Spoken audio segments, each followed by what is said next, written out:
Hello sir. আরে sir, আপনি? কি ব্যাপার স্যার?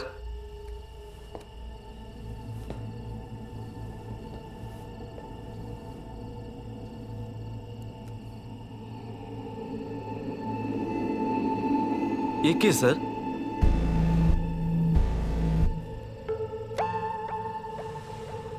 ডক্টর, আপনি একজন খুব ভালো ডাক্তার। যে কোনো সমস্যার জন্য প্রিপেয়ার থাকেন আপনি। মুশকিল হলো যে আপনি কিছুই জানেন না। Which one is right? Sir, আমি কিছুই বুঝতে পারছি না। ডক্টর অরুণ, আপনার বোন সুজার মৃত্যু হয়েছিল আর ওর মৃত্যুর বিষয়ে কিছুদিন আগে আপনি এনকোয়ারি করতে গিয়েছিলেন। অনেক বছর বাদে এই কয়েকদিন আগে অ্যানাটমি ডিসেকশন হলের যে অ্যাটেন্ডার ছিল ওই রাঘবনের ঘরে আপনি তার সঙ্গে দেখা করেন এবং নিজের বোনের সম্বন্ধে খোঁজ খবর করেন। ডক্টর, টেল আস এভরিথিং।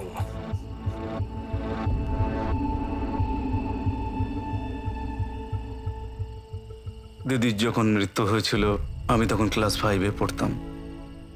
দিদি কেন এমন করেছিল